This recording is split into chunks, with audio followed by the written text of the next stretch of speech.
City shirt representing Pittsburgh and Dallas. That's all. I swear to God, every time we podcast, that's all he has. I'm pretty sure that's he pretty hardcore. has Pittsburgh t-shirts. I have to, dude. I had one on yesterday, and I had a redneck say something about it. It says Pittsburgh versus all yins. And he was like, "What's yins?" And I was like, "It's y'all, but from the north." Yep. It's true. That's hilarious. It's true. What's yins? What is? He pronounced it right too, which was I was What's surprised. yins? And I've been in Canada. I've dropped that, and people looked at me, and I've dropped that in yins? Texas, and people looked at me like, "What the fuck's a yins?" Like, What's a yins? yeah, what's a yins? That's what they say. What's a yins? Try saying it to an that's too Australian. funny. Whoa. Yeah. Well, they say fucking mate and bloody. It's like, They say I reckon with everything. I really? reckon. Do they really? Yeah, it's I didn't know crazy. Get to fixing, huh, Rob? Get to fixing. You know, I'm fixing to get to getting.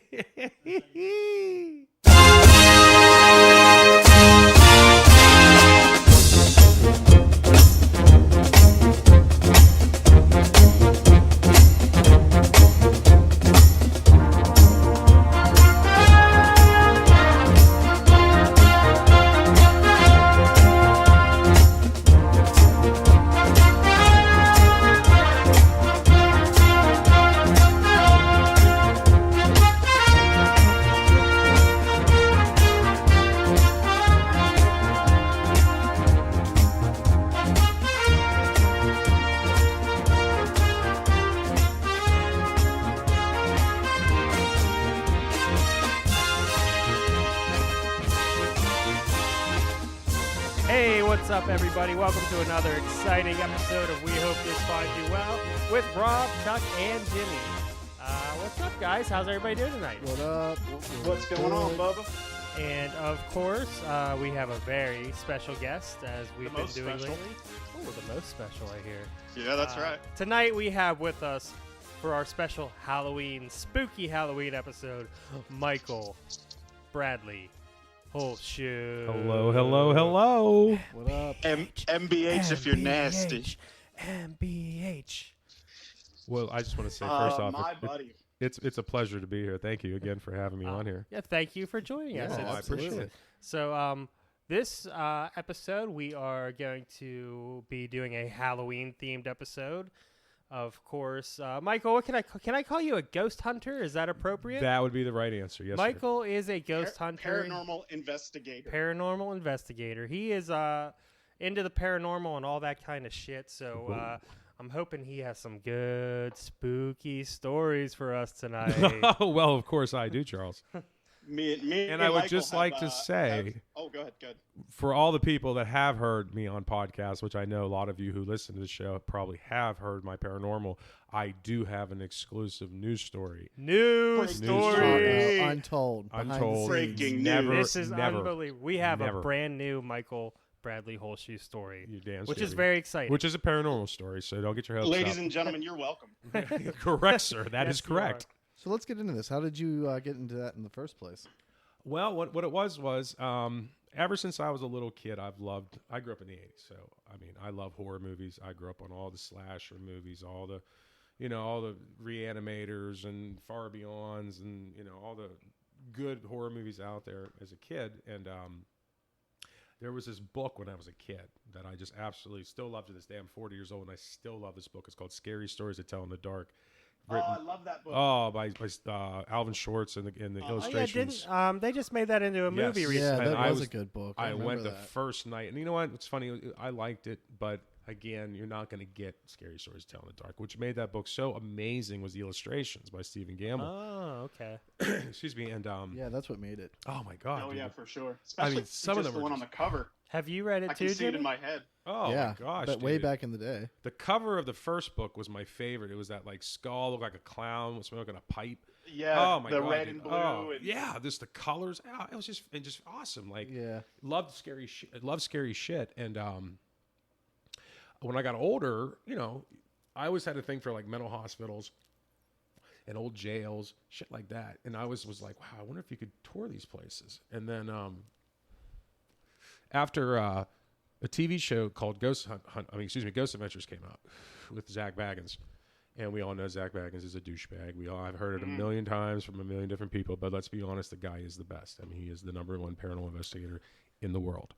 Well, a lot of his crew's really legit too. Oh yeah, I have a story about one that. guy, Brad. He's I pretty recently rad. listened to an interview with I don't remember the guy's name, but they've been on for 12 seasons 12 now. seasons. Yes. And the guy on the interview, it wasn't Zach, but it was one of the other guys. He was like, he just said we're the best at what we do, and I agree. he doesn't watch any other type of ghost hunting because he doesn't want to be influenced by.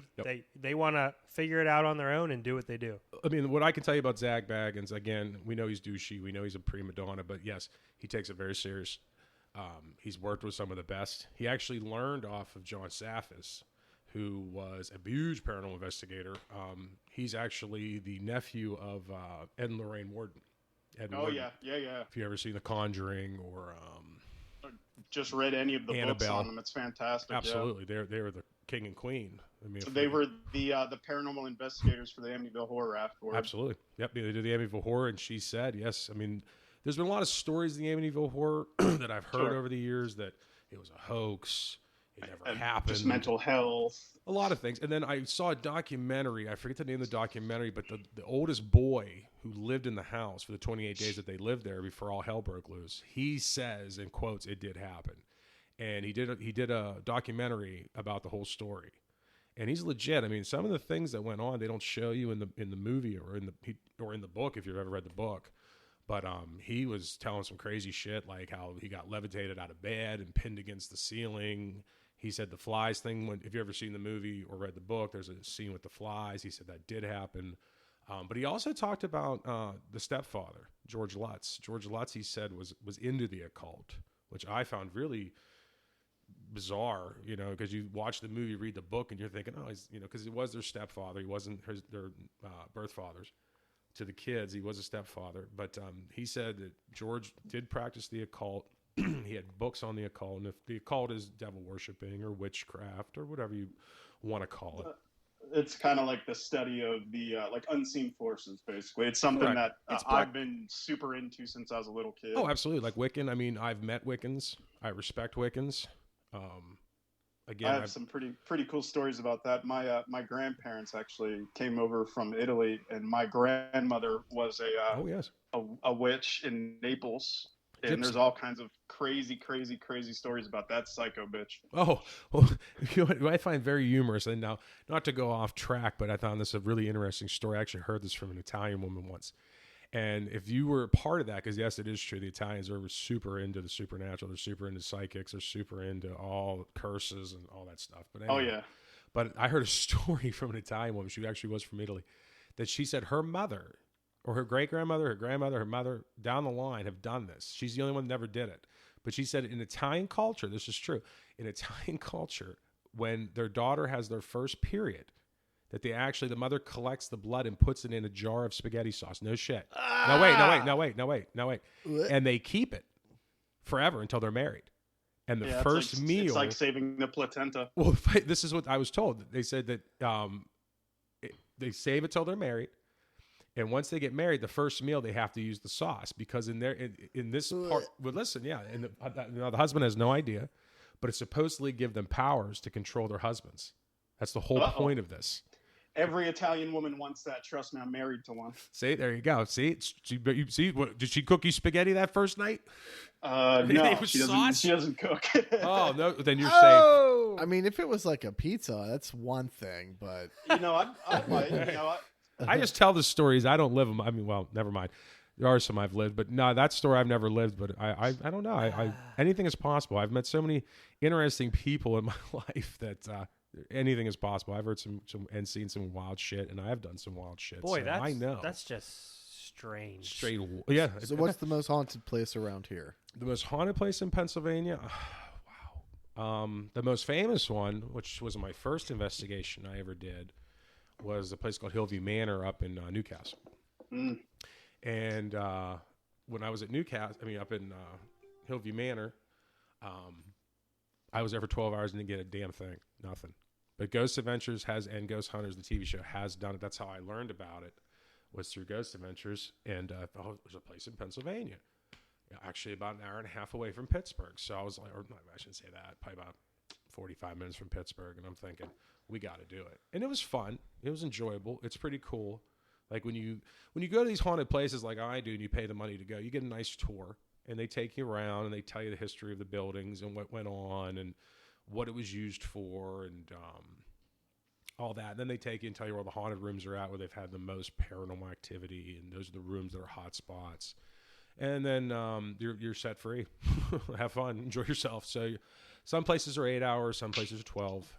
The first investigation was 12, and it's a long night. It's a really long night. Wow, that's a lot of time. And honestly, like, if you were like me, I went in thinking, oh man, this is gonna be like a movie. Like things are gonna fly at me, and I'm gonna see all this crazy shit, and et cetera, et cetera, et cetera. And you go in there and with those high hopes that you're gonna catch something, and for 12 hours you get nothing, and it sucks. But again, you're tired, you're bored, but that's the key. Like in the spirit world or the supernatural world, like I learned real quick that these were people at one time. So again, if I walked into a place, never seen you before, you walk into a place that I live in the afterlife, and I don't know you, and you're asking questions, like, are you going to answer somebody? Fuck right off. Yeah. So in the paranormal world, like when you watch these shows like Ghost Adventures and Ghost Hunters and all that, you got to remember in the Ghost Adventures, that's a 12-hour investigation they're doing. So they're locked in for 12 hours, and the show's 45 minutes with commercials an hour. Right. So you got to. Well, yeah, and like I think they even go.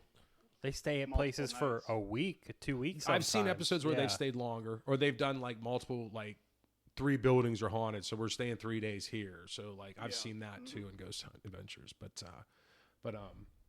Mikey, I'm actually headed out to one tonight. I'm going to Goatman's Bridge here in Denton, Texas. Goatman's Bridge, really? Yeah, it's pretty rad. I've driven by it like a million times. I stopped there during the day.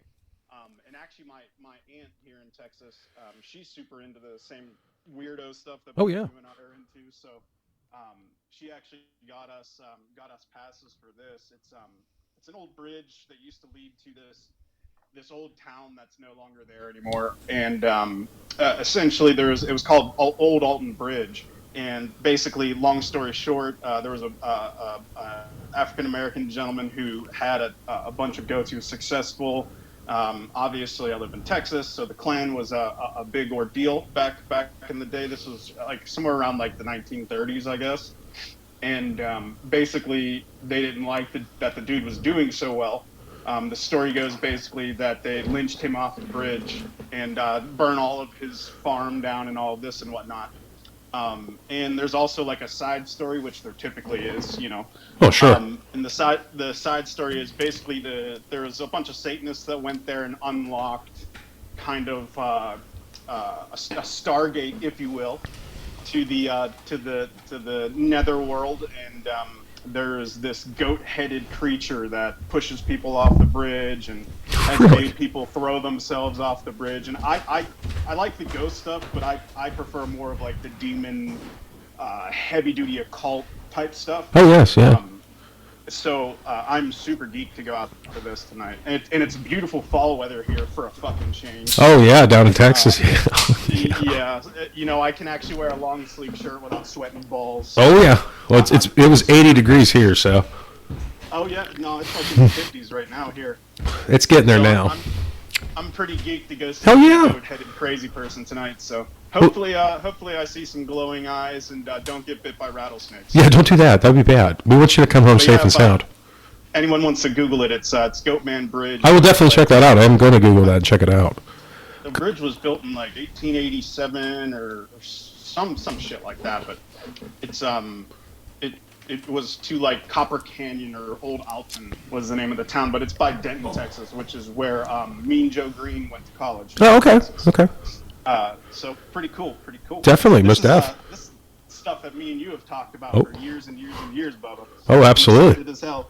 What So you said that Newcastle was the first place that you went out to. Then I've been to. Well, my claim to penitentiary? fame.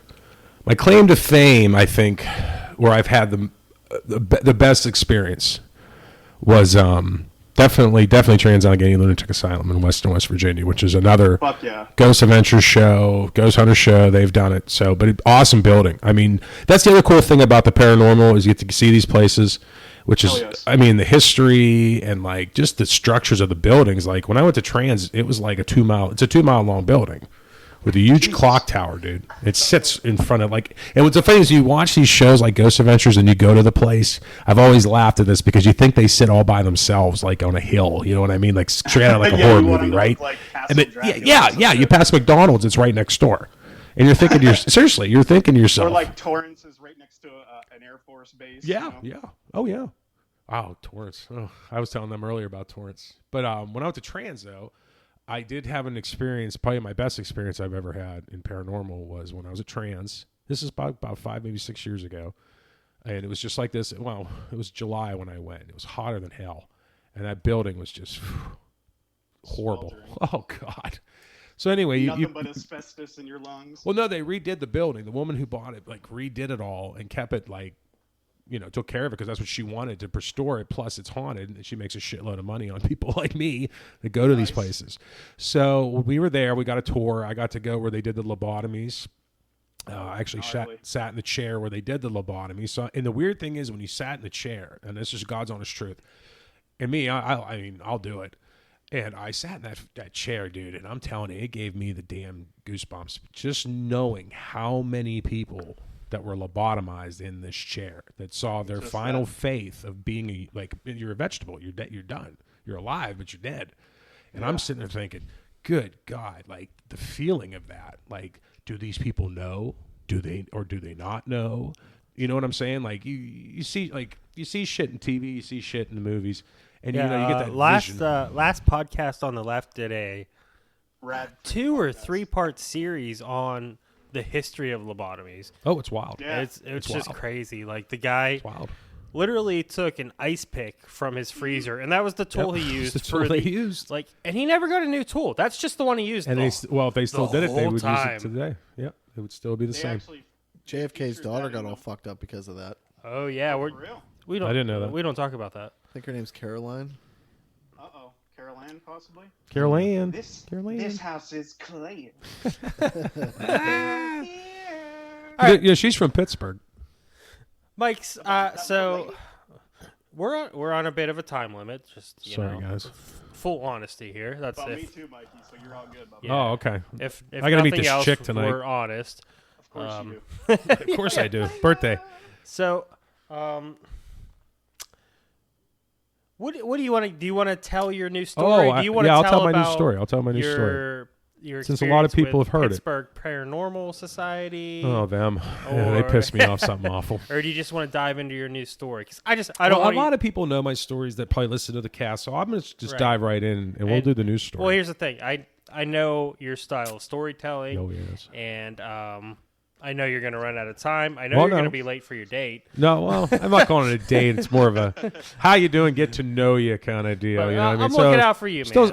I'm enjoying the single life, and I'm enjoying just meeting and greeting Because people. we It's nice. also have some social media questions Okay. for Michael Bradley. Do you Well, want let me tell the story. The you story want is to do the story first? yeah. Okay. I mean, I won't go into. I mean, If I can interject, I say we leave it towards the end so people don't get thrown off the podcast. well, then I can do the questions first. We can do the questions then. All right. Well, some of the questions you might be able to answer Okay. with your story. Sure. So Okay. Yeah. Sure. I'll be open Trust and me, honest if I can help you. trust me, we don't have a lot of questions. Well, that's okay. I like questions. There's a couple. How we get answers. Let me run through all the questions first, and then we can pick and choose how you want to answer them. That sounds good. That works. First is from our dear friend Greg Malis. Greg Malis. Greg Malis wants you to tell your scariest ghost encounter, and he also wants you to tell a hanky church story. Okay. Okay. Let's do that one first because I got 2 stories to tell on that one. All right. Okay, so let's start with the first one. The scariest because it goes back to trans. I will tell you the scariest moment I ever had was I was at Trans-Allegheny, And the people I was with were below me, and we were you got to do the different buildings. We didn't get to do the main building. We did the mental health building, we did the criminally insane building, and we did the geriatrics building. That's what they called them. And the first building we did was the mental health building. That's where they did lobotomies, the shock therapy, the hydrotherapy. Okay, so we're in there. That's where I got to sit in the chair. And the other crazy thing I did when I was in there, before I tell the story, is they had a morgue. And it was like it was a 6-person, like a 6-drawer, morgue. So if someone died there, they could put the body on ice. About 6 ice boxes. Pretty much, yeah. And if you've seen the movies, that's exactly what it looks like. And it's creepy because they said, would anyone like to lay in it? And I said, well, again, I raised my hand. Sure, I'll sit in it. I'll lay in it. And let me tell you, that is the most terrifying thing I've ever sat in. Again, when they shut that door, man, it is pitch fucking black. And it is chilly and weird. And if you're claustrophobic, it's scary, dude. I was in there about 5 seconds, and I said, the hell with this. Get me the hell out of here. Because it was that terrifying. So that was probably the scariest thing. That was one of the scariest things I ever went through. And then the other was I was up on the 3rd floor. We were up above. There was like dorms up there, I remember. So the bottom was where they did all the not the experiments, but all the surgeries and procedures. And I'm up on the 3rd floor. And they told us when we did the tour that there was one spirit there that they called Joker. And that was his nickname. I don't know his real name. But he liked to play pranks on people. He was a patient there. He's real active, they said. He'll come out all the time. So, again, she's harmless. They're like, he won't hurt you. He won't hit you. He won't pull your hair. But he may, like, play tricks. So, anyway, I'm up on the 3rd floor. And they're down below me. And I'm by myself because in the paranormal world, it's better be by yourself. They'll come out more if you're by yourself. And I'm walking around, and I see something out of the corner of my eye. And I'm like, kind of like, I don't know, slanted in the hallway of these dorms. So I'm like, my body's like probably like a 45-degree angle. Okay. Something catches my eye, and I turn and look, and there's a shadow figure. I shit you not. He was hanging like in the doorway. So the doors were all open. He literally, you could see the outline of his hands. You could see his neck. You could see his shoulders. You could see his head. And he was like literally peering out, like, from the door, but you couldn't see a face, but he was pitch black. You couldn't see anything through him. And I literally stopped and just blinked, like to, just say, was this really happening? Okay. And he looked and he just disappeared. And I ran down the hall and I went to where he was at. Nothing was there.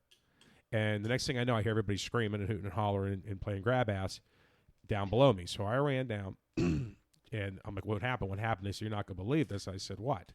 They said they felt a cold breeze past them. And this, now mind you, it's July. It's 90 degrees in this building. We're all sweating like a bunch of whores. And they said a cold breeze shot through it. If you watch any ghost shows or anything about paranormal, that's the number one thing. If the room gets freezing cold and you can see your breath, they're there. Okay, they're there. And and they said it went past them. They felt the breeze, and then they heard a laugh, and then it disappeared. And I said, at the same time when I saw him disappear, that's when the scream happened. Okay, so it was kind of strange that it happened all at the same time. Okay, so it was definitely, we do think it was Joker. And I didn't get any video or pictures of it. Unfortunately, it happened so fast. But after that, pretty much nothing really else happened at trance. But this is probably the scariest moment I ever had in paranormal. Okay, definitely Trans-Allegheny. Great time, a lot of fun, interesting. The other part of the question is from Greg Malis. Hanky Church. Hanky Church. A lot of history with Hanky Church. I love that place. Oh boy, it's haunted. It's majorly haunted. I will say that. I've had one paranormal experience there. I don't know if it really did happen. A couple of our buddies had some pretty gnarly ones there. Well, you know what's funny? Yeah, that's the one. That's the story. John Pridmore. I was there for that whole thing. The whole thing. And again, yeah, I was there. I was there for that. And again, I don't know. I really can't answer that question. I don't know if it really did happen or it was all made up. I really can't say either or. I'm just very 50-50 on that. But I will tell the story of Greg's, and it is true because I have heard the EVPs from it, and it is real. It's EVP. It's electric voice phenomenon. they got activity at Tanky, and Zach Daniels was my old roommate, and Greg was my old roommate, and they went with a kid named Ryan Fusco. And this is true. They all went up to Hanky with a tape recorder because they watched the show. And if you use a tape recorder, you can. If you're lucky, you can capture I know Fusco EVP. is big into Very big into know, UFOs, UFOs aliens, especially. paranormal. yes. Yeah, big time, big time. So they're up at Hanky, and they said, you got to hear this tape. And I said, okay, play it. So I'm here. I'm listening to the tape. And they're at Hanky, and they ask some questions. And next thing you know, you start hearing voices. And it wasn't their voices. I can honestly say that after listening to that tape. And the first thing I heard was, you have to remind me, Greg, but I think it says like, get out of here. You hear that, get out, or get out of here, I remember. Then you heard like a high-pitched laugh, like he. And it just, swear to God, disappeared. Then you hear one call out Greg's name, which is really creepy. And for Greg's sake, it should be. Because this is fucked up. I heard on the tape, it sounds like something's growling. It goes, Greg, like that, swear to God. So exactly what it sounds like. Greg. Exactly. Little death metal action. You can ask Greg, seriously. He can vouch for it. It was a growl saying his name. Now, and it wasn't any of them. It couldn't have been. Okay? Didn't sound like any of them, and it's too fast to do it. Okay? So I find out that things that growl are demonic. Okay? So then I check this story out. Ready for this shit? Which I don't know if many people know this story about Hanky Church. I did read that people have a paranormal investigation group in Pittsburgh. I don't know who it was. There's a couple out there. They did Hanky. Okay? And they said they got EVP of a demonic entity named Seth. Again, I don't know. I don't mess with demonic, so it's a dangerous world. You don't want to, if you're a paranormal investigator, you do not want to do that. That's just bad juju off the bat if you encounter demonic entities. And it's that's essentially one of those sayings where you don't want to open any doors that you are Correct. physically unable to close. Well, that's what paranormal is. This is a huge revolving door. Like right now, as we speak right now, there could be 10, 15 spirits around us. We have no idea. I know it sounds crazy and sounds wild, but it's true. I mean, really, we can't see them or hear them. So I don't think anybody died in this house. Just well, I'm not saying like that's true. You're gonna scare Jimmy out of bed. He's like, wait, nobody sleep with died. one eye open. Nobody died here, right? Well, remember, it's just okay. Like I met a psychic one time when I was in Salem, Massachusetts, which is amazing. And right now, it's the best time to be in Salem. It's Halloween season. It's just, absolutely. And it's a great weekend Yeah, trip. because you get to drown the witches, right? Every October. Well, my brother was just there last week. it's so. Oh, really? Oh God, I went 2 years in a row. Mike was a world traveler. Oh Yeah, yeah, he I was spent some time. Oh my God, dude. that boy's getting around. Hey now, round and round, round we go. I get around. A little beer there. I needed some. My voice is getting a little dry. So anyway, yeah. So when I was in Salem, dude, it was just I met a psychic, and honestly, I will tell you, some things she knew. I've never met this woman. Other things she was way off. So I'm not going to sit there and tell you psychics are real or they're fake or whatever. That's up to you. You just have to go through. But the woman I had, yes, she did know a lot of things, and she was a paranormal investigator. So. And when I was in Salem, I asked her, I said, because she's like, oh, these are my credentials. You know, I've done this, I've done that. And she's like, I've done paranormal investigating for Boston Paranormal. I've done it for Salem Paranormal. She's like, I've been on TV shows. I've been on radio. So I'm legit. And I said, okay. And she was clairvoyant, so she touches you. She can tell you things. So she held my hand, and she just started rapping shit off, dude. And I was like looking at her going, how do you know that? How do you know that? How do you know that? Wait, you're off. You're off. How did you know that? Wait, well, you're off that one. So anyway, I asked her before I left, I said, what's the most haunted place here in Salem? And she points out her window, and there's a beautiful, gorgeous hotel. I mean, it must have been built in the early 1900s, and it's still that way. It's vintage. It's straight out of The Shining, honest to God. It looks like The Shining, the Overlook Hotel. But it's a beautiful hotel called the Hawthorne Hotel. And she goes, that's the most haunted building in Salem. She goes, as soon as I walk in the door, I get hit by 6 spirits immediately, talking my ear off. I was like, really? She's like, oh, yeah, stay there. So I ran in there just to look at the place, and, it's straight out of the fucking Shining. Like, it's fucked up, man. So that was Salem. And I met some cool witches. I met some really cool people. I met a voodoo priest up there that was super cool. I mean, he was straight out of the fucking bayou, man, but he was cool as fuck. So the main place for the newest version of the Church of Satan is up there with Or in New Orleans. no, up in Salem. Lucian Oh, really? In Greaves Salem? is his name's Lucian Greaves. He couldn't be a better candidate for the position. he- Who was yeah, the he was, original? it was LaVey. oh, shit. LaVey. Antoine LaVey. Yeah, he was the And original. and he got all of his inspiration from Aleister Crowley. Yeah, which is crazy. But he He has lived on the- Loch Ness. Check that out. Yeah, he's a wild dude. There's still parts Jimmy, of his little, like sex home. Oh, Robert Plant, I heard when he bought his house on Loch Ness where Aleister Crowley lived and did all his shit. If you don't know who Aleister Crowley was, he was like a warlock. He bought Aleister Crowley's house. Yeah, he bought the house. Yeah, it's crazy. But the dude that runs the Church of Satan now has the thing like Marilyn Manson, where he has the way Marilyn Manson looked back in the day with the 2 different colored eyes. Oh yeah. His name's Lucian Greaves. He's a really interesting dude. You should check him out. No, I'm sorry. Perfect. Better out than in, Mikey. Better out than in. That's true. Very true. Yes, absolutely. We do no major editing either, so. Oh man, I should let that burp go. That Oh, I had to burp so bad, dude, and it was a good one. I wish I burped in the mic. Oh man, that was a good one. Oh, what a pig I am. All right, Okay, anyway, do you wanna next question. Do you want to move on to some other questions? Yeah, next question, please. Okay. The next question I have is from Rob's lovely bride, TL. TL asked us a few things. She would like us to go over our favorite Halloween. Oh, yes. Yeah, I can tell that one. Our favorite.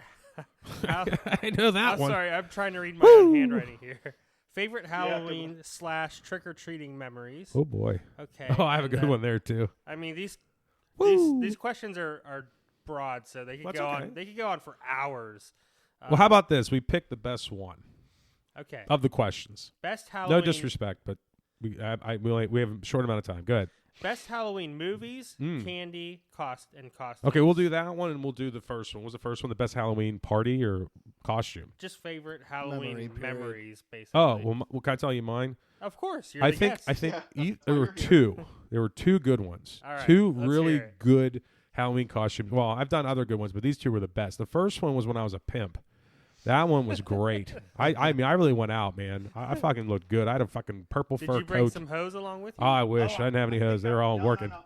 I remember that one. You remember, you were a hillbilly, if I remember correctly. There's a Yes, picture I was. of us. Yes, I was. Yeah, and, hell yes. and my other favorite was most definitely the NWO. The NWO, I still look at that picture that and was laugh my balls fantastic. off how good that was. I mean, we rocked was that shit. I don't know if you recall, but I was part You were of your Sting, yeah. costume party. Well, remember, Yeah. you were Sting, I was. and you were a part with me with the red NWO because Well, I was fucking Nash, and Artie I was don't- Hall, Yeah. and Did I- Duffy was Hogan. Let me try to remember this. Did I come with a white NWO shirt and red. You had rip red. it off into a red No, one? yeah, then you had red Did paint. I but you do had- that? Yeah, but you had red paint though. You had red paint. Yeah, You were yeah, part of yeah, me. yeah. You were part of the wolf pack. Ow! I don't. I didn't. No, I had white paint. No, you had red on. I know you did.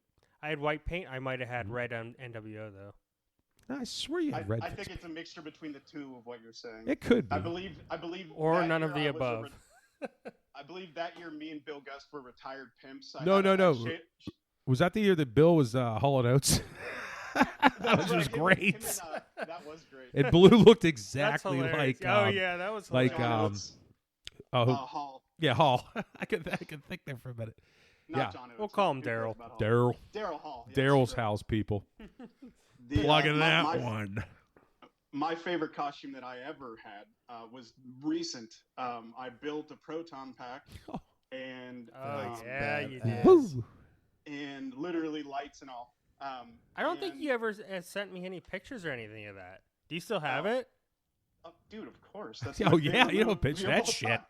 Well, send it some on every now and pictures. then. You keep My that shit underwear. real. Send My some wife pictures finds so me we every can now and then share it watching those. on the podcast Yes. I will. socials. And this is how cool my wife is, if I can interject.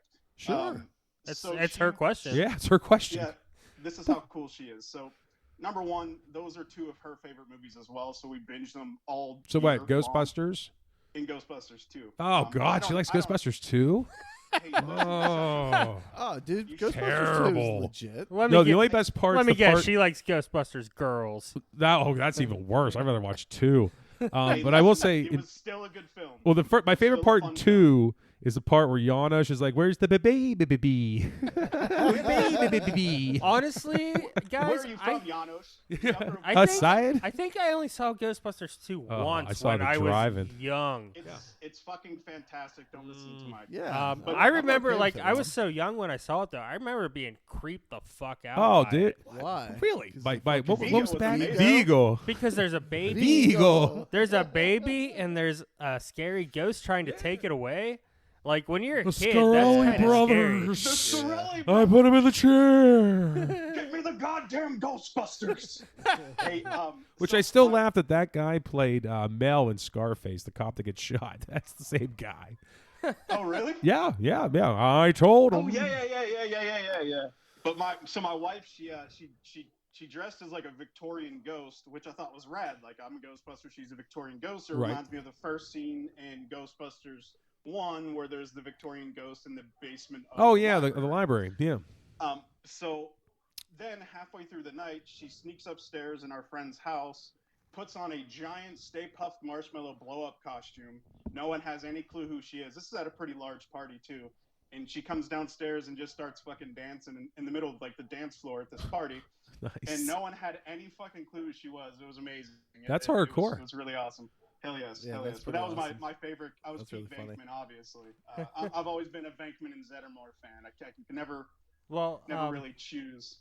speaking of hardcore, thank you, TL, for your questions. I'm sorry we don't have time to get to all of it, but I'm sorry. Obviously, we Riss is we the could best come back to candidate. it at some point. But speaking of hardcore, Yes. my sister Kelly Yes. Santa Pietro, Yes. she's married. Hi, Kelly. She's How are married you? to Duffy. Santa Pietro. Santa Pietro. We had a good time. We went camping. One of her questions is, what is your most hardcore ghost hunting story? Wow. Well, why don't you just lead right into the new one then, Mike? Because that Well, that would just probably be gonna it. tee Yeah. up for you. Yeah. We can definitely do that now. Okay. Well done, Kelly. Thank Well you. done. Well done. Nice for the seg. What a I'm calling segue. it a segue. Pretty much. Okay, this is the story. This is a news story. When I lived in Texas, in Houston, I worked with some Mexican guys, good dudes. Not really from Mexico, but they were good dudes. And they were American. You know, you get the point. Too much beer. from- Too, they too were much Mexicans. beer. You telling me the Mexicans are from Too much Mexico? beer. Mexican Get it? Americans. Checking the mail. Get it? Checking the mail. So Continue. anyway, Tex-Mex. Tex-Mex. Go ahead. Tex-Mex. So anyway, yeah, that's a good one, Tex-Mex. So one time we're hanging out, and they're like, Rob, down in Dallas, dude, they're Mexicans there, dude. They're religious people. I mean, they are like, even though sure. they could be criminals, okay? They could like drug deal shit. They still go to church on Sunday. That's just who they are. So anyway, I'm talking to these dudes, and three of them are they were blood members. Well, two of them were in the Bloods gang, and they got out because they had families, and that's one of the rules in the Bloods. You can get out if you have a child. And so they both got out, started over, started fresh. So anyway, we're hanging out one day and bullshitting, you know. All right, we're drinking, we're having fun, and they go, "You're into paranormal." I said, "How do you guys know I'm into paranormal?" And they said, "We each other, little brother." I was hanging out with him because he was a plumber's apprentice when I was for my apprentice. We hung out and worked together, and he was the only one that never got into trouble ever. He knew better. But Wicho was like real big into paranormal. So they tell me this story one night. We're hanging out, drinking, having fun, and Gerardo looks at me and he's like, "I got a story to tell you." I was like, "Oh, tell me." He's like, "It's a paranormal story, dude." I said, "Okay." He goes, "You know anything about the Santa Marta?" I said, "The Santa Marta? I've never heard of that." He goes, "It's real big in Latino culture. You know what the Santa Marta is, Rob? Because I know you're in Yeah. Dallas, dude. They're down. It's down there." Well, I just know it from always reading about the culture in general, or Oh. the occult in general. Oh, sure. I mean, what the Santa Marta is? The Santa Marta is the saint of death. Okay. Yeah, there's an actual whole city in Yeah. Mexico that's devoted to To Santa it. Marta. Oh yeah, big time. There's like an entire city of like Satan worshippers, basically. Yeah. Well, what I found out about the Santa Marta is the Santa Marta is the saint of death, and it looks like a grim reaper with a crown on its head. And what I found out about the Santa Marta is that the Santa Marta is also worshipped by drug cartel, drug dealers in Mexico, Yep. murderers in Mexico, criminals in Mexico worship this thing because they believe it can get them off, and they'll never get caught if you pray to the Santa Marta. So anyway, so that's kind of the history of the Santa Marta. And they're telling me the story about this guy they knew, or their cousin was from Mexico, and he knew this dude and they told him the story. So what happened was this dude was getting divorced from his wife, okay? And he lived in Mexico, and he had a son, a 10-year-old son, and he had to find a place to live that was cheap and fast. So he finds this apartment in a really bad part of Mexico. Like, people get shot on a day-to-day basis here, okay? But it was cheap. Yeah, rent's cheap in those areas. Like in this place, yeah. So he told me, he goes, so the dude like met the guy, and he said, first off, he was shady as hell. You could tell he wasn't like a landlord or a business guy. This guy was straight up something like illegal, okay? So he took him up to the apartment, showed it to him, and he agreed to it. He said, it's fine. So gave him the keys, told him the payments, yada, yada, yada. So he said, like, the first couple of weeks was calm, and then all of a sudden he said, I always set my keys on this rack, like a key rack on like near his door when I came home from work. And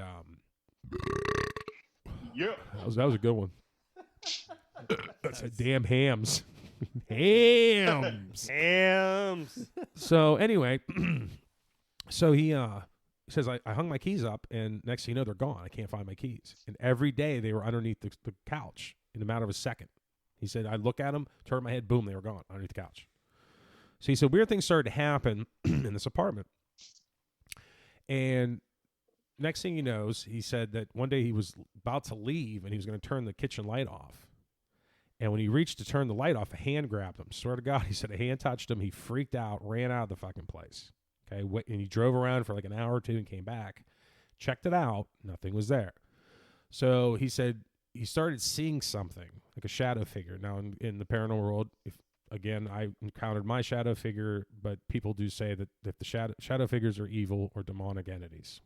Okay? And he said he saw this shadow figure all the time.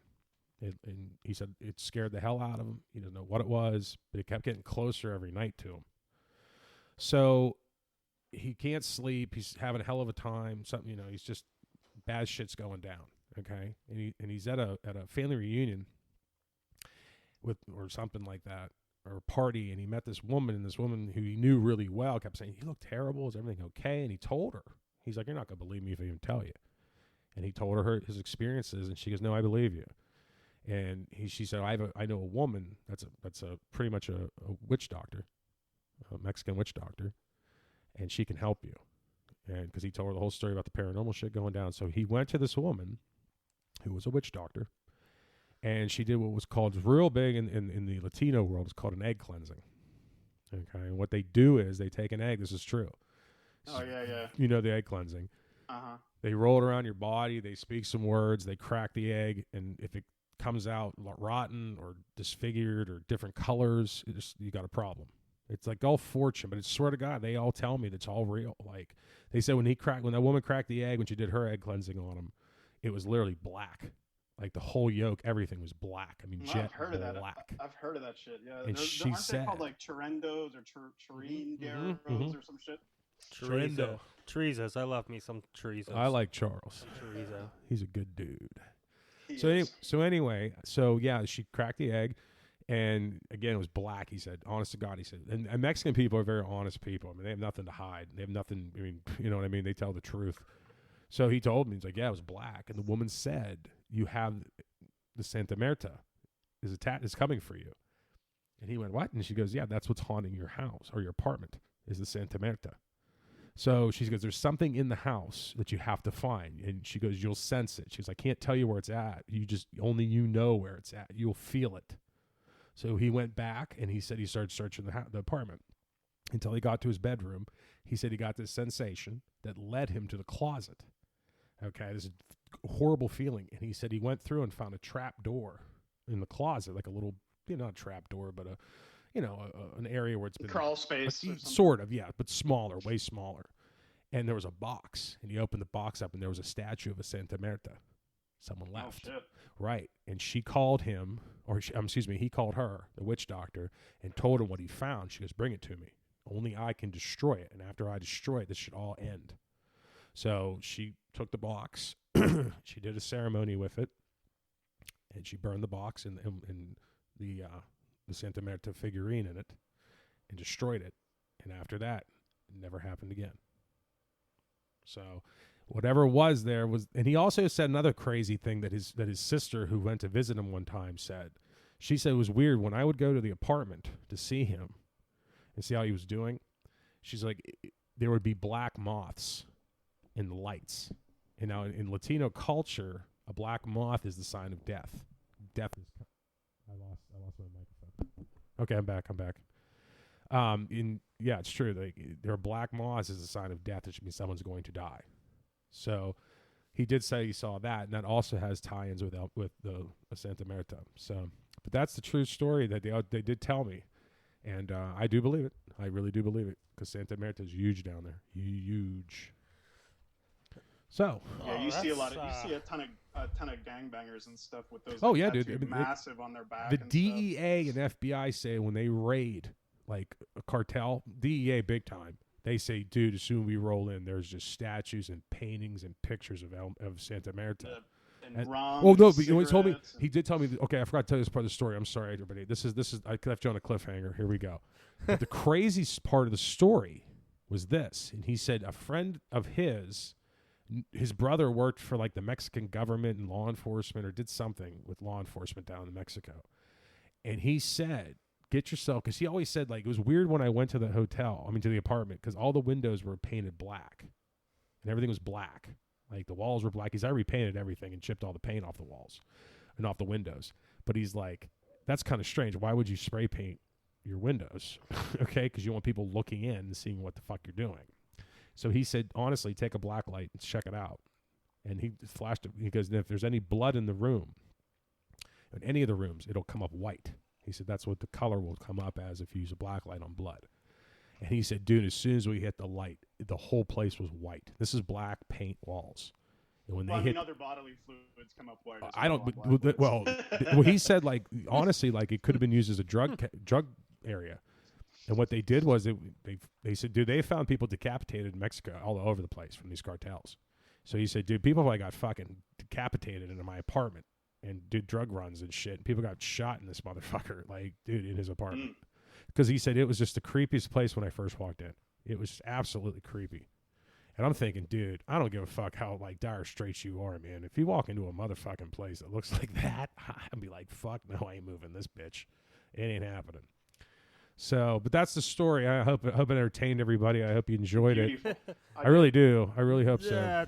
That's a story, all right. It's a good paranormal story. I mean, Santa Marta's real. Out of curiosity, Sure. like, so you saying, like, cartel and gang members, they have, they're worshiping this Santa Marta.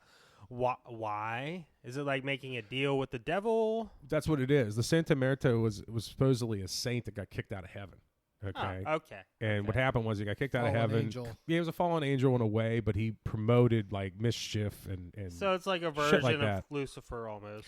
In a way, but it's like Rob said, it's huge down there. Like it can be good or it can be bad. I guess that's the best way to say it.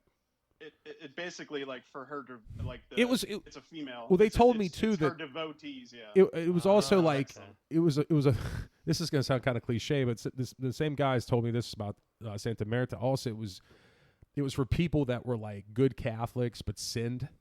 Okay, and it was their way of praying to like bless themselves. It was the Santa Marta. So like if you, I don't know, something seems wrong there. Got drunk or you did something, you prayed to that instead of going to your priest. That's how it was. Swear to God, that's what Santa Marta really is. But they use it. Like, I've seen it in Texas. Like, you can go to any, dude, there's so many religious shops. Probably in Dallas, too, but in Houston, dude, there were a shitload of these religious shops.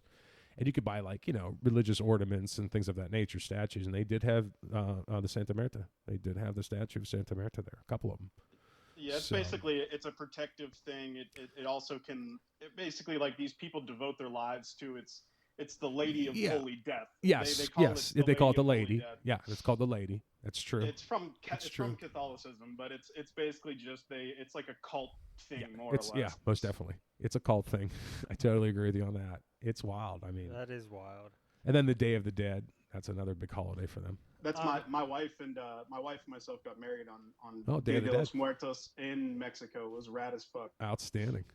Continue. So, since I think we have a few more minutes with you, Mike. Well, we have about 20 minutes. Okay. About 20 minutes. I've got another listener question for you. Sure. This one's from our good friend Ian. Ian. Mr. Sharpley. Mr. Sharpley himself of the Mixed Sauce podcast. Yes, yes. Ian wants to know, which I think this could be fun because you've told me some stuff about this. Mm-hmm. What is the proper technique to catch a Bigfoot? And what supplies? Sasquatch. What supplies would you need to catch one? Well, Trank gun. It's got to be a trank. let me tell you something. Honestly, I've only told a few people this story, and it did happen. I don't know if you want to believe me, cool. If you don't, I don't give a shit. You told me last time we hung out. I've seen a Bigfoot in Texas, near Dallas, actually. When I lived in Houston, we went on a dove hunting trip. It was halfway from Houston and Dallas. I forget the name of the goddamn woods we were in. But anyway, swear to God, dude, I saw one. I just saw the shoulder and the arm of it. Was but it was in the hill huge. country? Dude, what's that? Was it in the hill country? Yeah. And actually, like, I was told by people, like, there are, like, in Dallas, it's a huge thing. Like, I guess there are Sasquatches, which I do believe. I mean, honestly, I know it sounds crazy. I know it sounds silly, but I've always believed in Bigfoot. I love Bigfoot. I find him fascinating. It does exist. I've seen it. I've seen great video of it. I mean, honestly, after seeing one, you just dive the fuck in because you're like, wow, this thing really does exist. And it's scary as shit to see. And it could kill you in a heartbeat if it wanted to. But how to catch a Bigfoot? Oh boy, I've never caught one. so Wait, I'm going on a whim here. I've done a lot of hardcore things, but I've never caught a Bigfoot. That might be. Let me tell you something. If you ever catch a Bigfoot, Mike, that might. Well, be let me the tell you most something. hardcore I'd thing you ever do. shave him down and make Ever. him my buddy, and we just hang out all day and party together. Colin. Teach it how to Colin, talk. maybe Harry, something, talk. you know. Are you saying I might be a Bigfoot? You are a hardcore person. Isn't that what you did to me? What do you mean, buddy? You caught me and shaved me. Sir? Sir?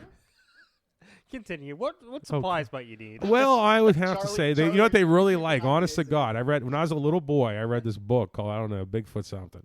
And it was like a book about Bigfoots, okay?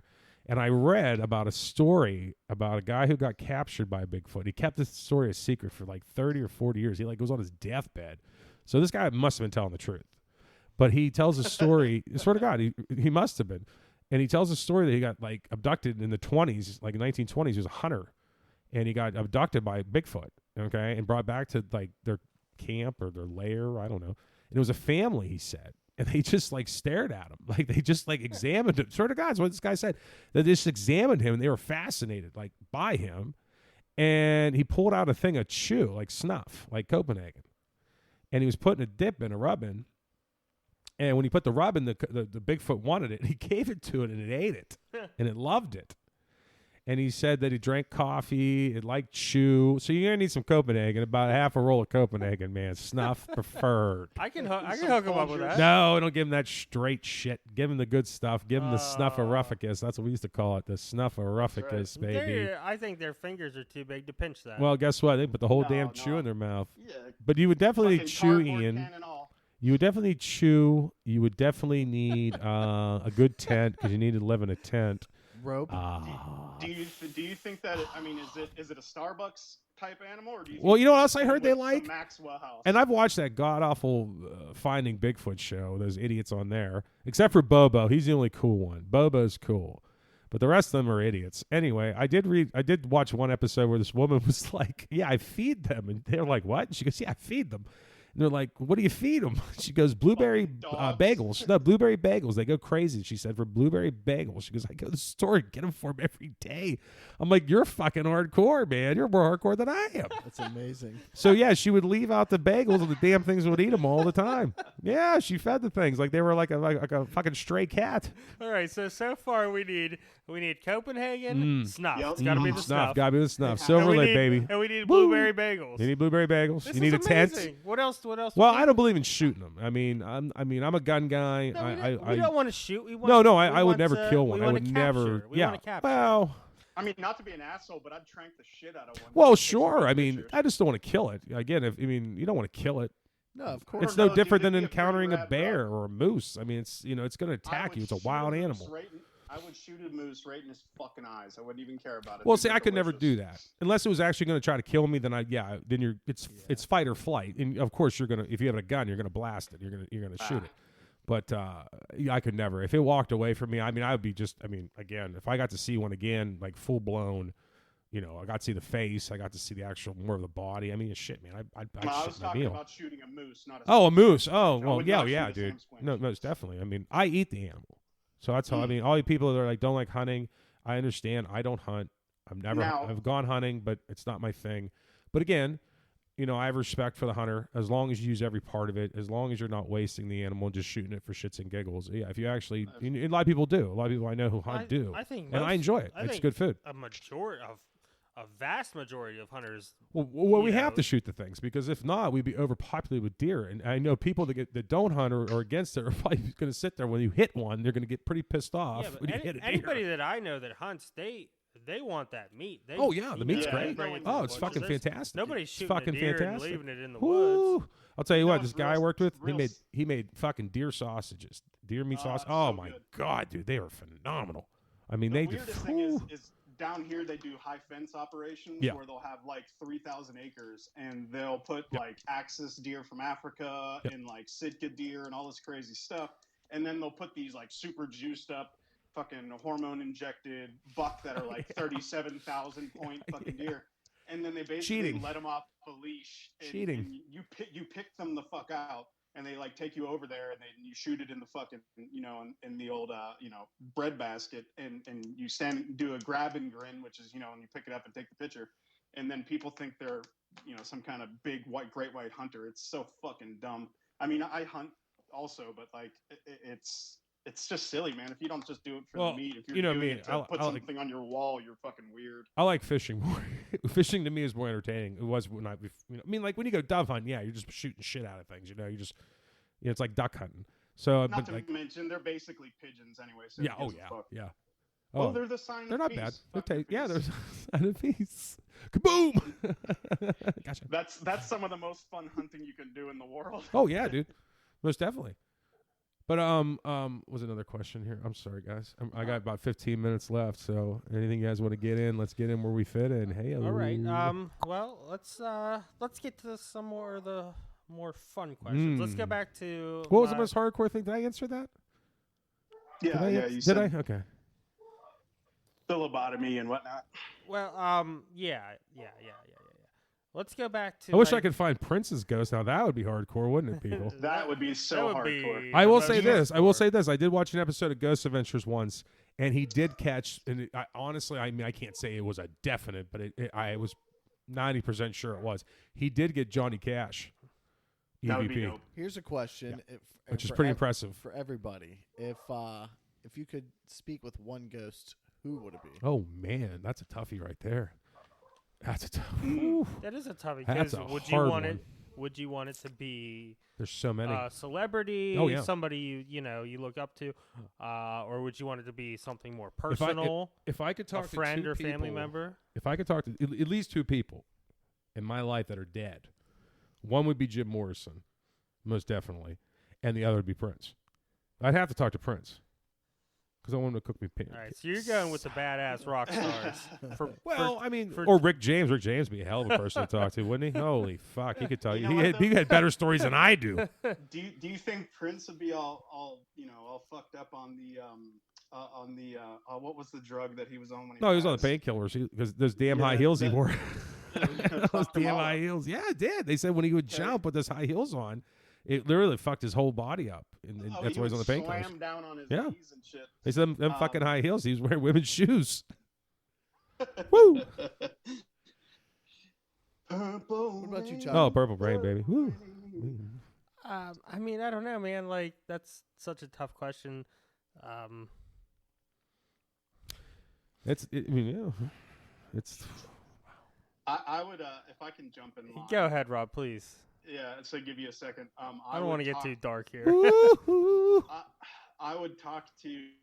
Actually, dude, I would probably need a translator, obviously, because I don't speak Italian.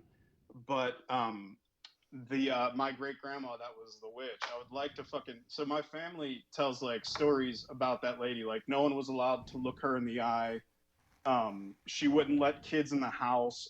She put my grandfather in an oven on the outside of their house in Italy for like 2 weeks and shit. Like she was just this gnarly lady. and I would like to pick her goddamn brain to find out what the hell was actually in there. And also, it would be selfish because I've been bored lately, so I started writing a story about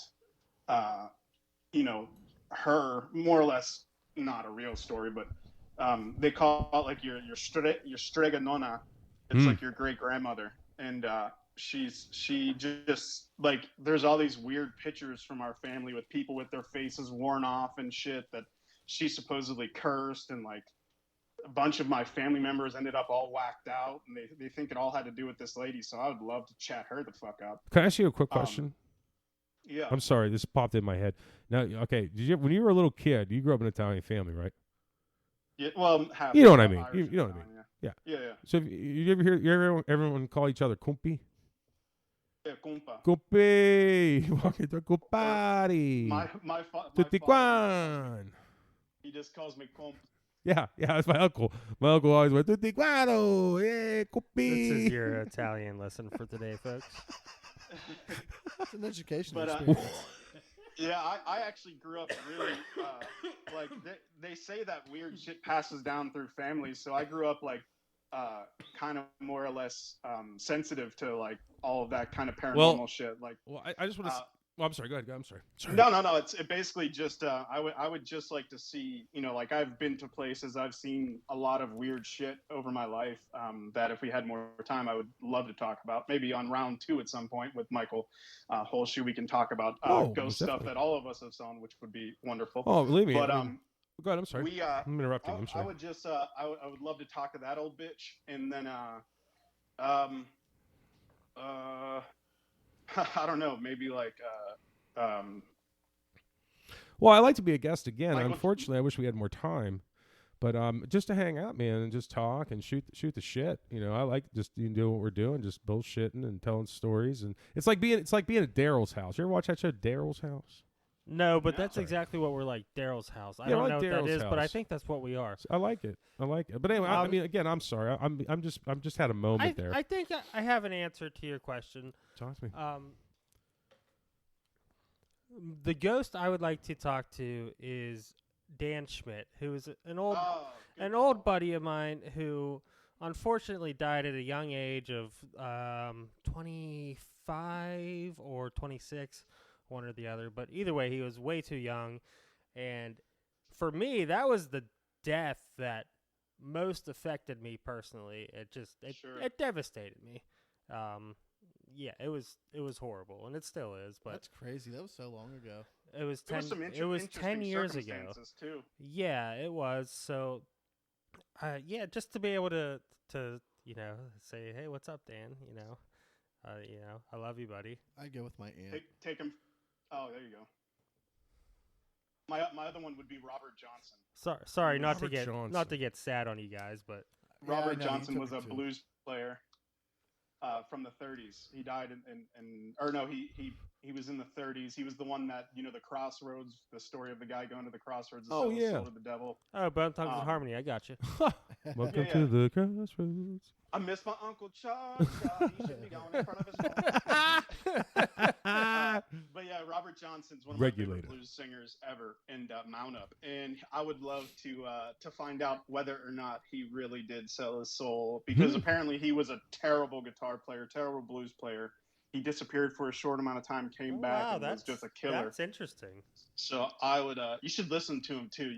It's really fucking. You know good what? music. You know what I like to meet too. Another one more person I'd like to meet would be Jimi Hendrix. I would like to sit down with Jimi Hendrix and really pick his brain, dude. Well, he's part of that. The same thing as Jim Morrison. They all died. Yeah. What, 27. 27. Yeah. All you gotta do is watch Bill and Ted 3, and you're good to go. Really? Yeah, I haven't seen it yet. I want to see it. Jimmy and Jim. It's good. But you know what I wanted to ask Hendrix? Because I always heard an urban legend about Hendrix. I heard this story when he played Woodstock, which again is when he played the Star Spangled Banner at Woodstock. Still was one of the greatest fucking moments I ever saw. With a headband full of ass. Well, dude, I heard the story. I heard was the urban legend. I heard that before he went, like a couple days before stock, he put bacon grease on his forehead so he could build acne up on his forehead. This is the story I heard. And the day of the concert, he popped them all the zits, and he put acid, like 7 hits of acid, and put the bandana on. And they say that's when you listen to Hendrix play, especially when he plays the Star Spangled Banner, and I also believe Purple Haze. It's not Foxy Lady, but when he trips out for a minute, and I think someone said that he admitted to that. Like, I kind of like went off the bar a little bit, and it came out fucking amazing. Like, his fucking riffs were just fucking amazing on Star Spangled Banner. And he said, yeah, I tripped out there at those parts. So I always wanted to know if that story was a true story about Jimi Hendrix. I would like to know Only also one way to find out. who killed his girlfriend also. It was Did me. you ever hear about that? I She did died read of, that like, story rheumatoid- about Hendrix. She got thrown off a building, and they thought it was like his manager or some Really? shit like that. There was some like tough mafia types that were I believe it. dealing with them. Yeah, some gnarly shit. Well, I will say my all-time favorite Jimi Hendrix song was "Hey Joe." "Hey Joe" is a fucking It's a awesome jam. song, and I love Voodoo Where Child. you going Voodoo with Child. that gun in your You do. hand? That's a great jam, dude. That's a fucking awesome jam. All along the Watchtower. Oh, you know what? I do like that. That's some shit. I love Purple Haze. I mean, I know it's cliche, but Purple Haze is an awesome song. I don't That's give not a shit. cliche. It fucking rips. Oh, it does, dude. Excuse me while I kiss I'd the rather sky. listen Come to on now. the original Bob Dylan, All Along the Watchtower. See, I'm not a big, No, I'm not he a Dylan said- fan, man. Yeah, No, I Dylan really said like that Dylan. fucking Hendrix did it better. He did. I was in the basement mixing up some medicine. I'm on the pavement. Think about the government. I love me some Dylan. You know what I like? You know, I like a little. I'm a Floyd guy. I do like Floyd. Yes, you are. I love Floyd. Yeah, I we went we to, talked about I this went to that before, light Mike. show with you one time. Yeah, yeah. Remember the dudes behind us? There was like 4 or 5 guys behind us, and the one guy was staring at one of the recessed lighting things, like as we were coming in. And we may or may not have been on some enhancing substances, and this dude behind this real tall ogre-looking Yinzer guy was just staring at the light, and for a long period of time. And I finally was like, "Bro, you okay?" And he just like with this grin on his face, just looks at me and goes, "I'm fucking frying, man." And I was like, Mr. Bako. I remember the dude that shit himself. Do you remember that? Some dude like fucking shit his pants and ran out, dude. And everybody was howling because he had a big streak down his back, like up his shirt, down his pants. Oh, We were howling, dude. gross. No shit. That's a true story. Ask Greg Nealis about that one. It was you, me, Greg. Oh, I think he was dating Steph Massimino at the time. She went. I think Zach Daniels went. I can't remember. That was when we lived in Oakmont. Man, The that was guy's a good like, time. The it was old like, did everybody powerhouse. party in the parking lot beforehand? Yeah, woo, woo, yeah. Of course you did. It's a light show. You got to get fucked up. You yeah, know. who doesn't? But unfortunately, kids, I have to jet. It's been a pleasure. Yeah, I wish I could do this again. Can I do this Are again? we Am I gonna- welcome Of back? course you could Buddy, do this again, Mike. anytime. We'd be glad to have you back. Outstanding. I just want to sit down. We'll talk, man. We'll tell some stories. I'll tell Jimmy, some Rob, do funny you guys shit. want to pause and then we'll come back and maybe love you guys. cover a couple Yeah, more I think we things? should- Yeah. Let's come back and talk I love about you guys. where Happy- we all stand Hey. on ghosts and whatnot. Happy Halloween, guys. Happy Halloween, Mike. Thank Halloween. you so much. Thank for you for coming having me, on. and I appreciate it. Hope It's you been guys a long enjoyed it, time man. coming. I'm glad you could come Thank you. over. Thank you. Hopefully you won't put us on a hard time limit next time, but No, I know, won't. we'll Next see. time, We'll see what we'll happens. set it up for a Saturday night, dude. We'll tell stories. We'll have a fucking blast, dude. We'll drink some beer. We'll tell some fucking stories. We'll jam out. We'll have a blast. get dude. some hams down your Yeah, throat. get some Or maybe we'll get some irons. We'll hams. go wild and get some irons. You know what ham stands for? Hard ass motherfucking beer. Hams. All right, ladies and gentlemen, Michael Holzshu is All out. right. Thanks, Mike. Happy Thank you. Sam, everybody. Love you, brother. Love you back, kiddo. Love you back. This shit. The last fire will rise behind those eyes. Black house will rock. Blind boys don't lie. Immortal fear. That voice so clear through broken walls. That scream I hear. Cry, little sister.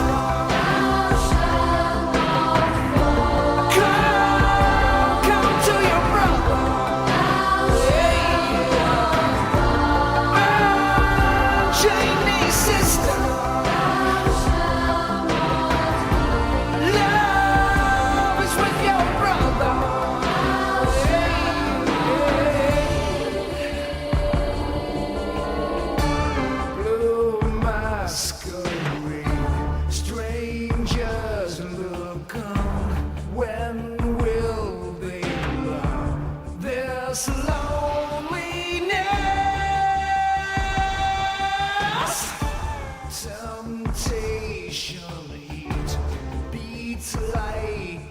drum deep in your veins. I will not love, little sister.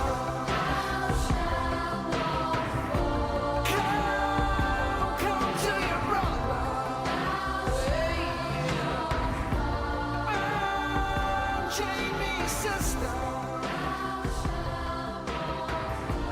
Love is with your brother.